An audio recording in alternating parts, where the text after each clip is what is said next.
ఇన్నేళ్ళ నుంచి రోడ్లు ఉండిందా, ఇప్పుడే కొత్తగా వేస్తా ఉన్నారా? మా తాత వాళ్ళు వచ్చి 35 ఏళ్ళు అవుతా ఉంది, 35-40 ఏళ్ళు అవుతా ఉంది ఇటుకి వచ్చి, ఈ ప్లేస్ కి వచ్చి.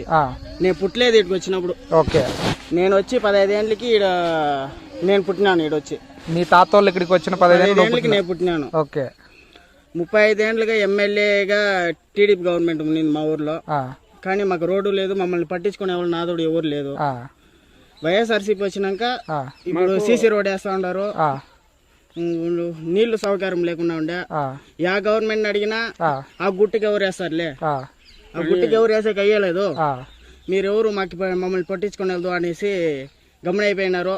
మేము ఈసారి 5 ఏళ్ళకు ముందు వైఎస్ఆర్సీపీకి ఓటేసి వైఎస్ఆర్సీపీని గెలిపించుకున్నాము. మాకు ఇప్పుడు రోడ్ వేస్తా ఉన్నారు, కంప్లీట్ చేయాలి. చూడండి కంప్లీట్ చేసిన చాలా దూరం రోడ్ వేసినారు. నీళ్ళ సౌకర్యము 3.5-4 ఏళ్ళకి ముందునే వచ్చేసింది మాకు మొత్తము. ఈ ప్రభుత్వం వచ్చినాక మాకు రోడ్లు అంతా మారిపోయింది.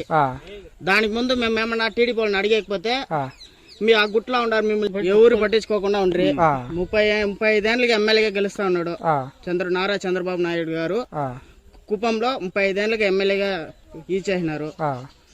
కానీ మాకు భరత్ అన్ని ఈసారి గెలిపించి మాకు అన్ని సపోర్ట్ గా గెలిపికి ముందునే ఇన్ని సపోర్ట్ చేస్తాను, గెలిపిస్తే ఇంకా బాగా సపోర్ట్ చేస్తారనేసి మేము కోరుకుంటాను. ఈసారి వైఎస్ జగన్మోహన్ రెడ్డిని గెలిపిస్తాము, కుప్పంలో ఎమ్మెల్యేగా భరత్ అని గెలిపిస్తాము అనుకుని మా వాళ్ళంతా ఫుల్ గా క్లారిటీగా ఉన్నారు, పక్కా క్లారిటీగా ఉన్నారు. సో మీరేమంటున్నారంటే ఒక ఎమ్మెల్యేగా కాకుండానే భరత్ అనే వ్యక్తి ఇన్ని మంచి పనులు చేస్తా ఉన్నారు కాబట్టి గెలిపిస్తే ఇంకా ఎన్ని మంచి పనులు చేస్తారు. ఓకే. సో మీ నమ్మకం నిజమవ్వాలని మేము కూడా దేవుణ్ణి కోరుకుంటున్నాం. Thank you very much. Subscribe చేయండి. Please do subscribe to. Please like, share and subscribe to top Telugu TV. Top Telugu TV. Top Telugu TV.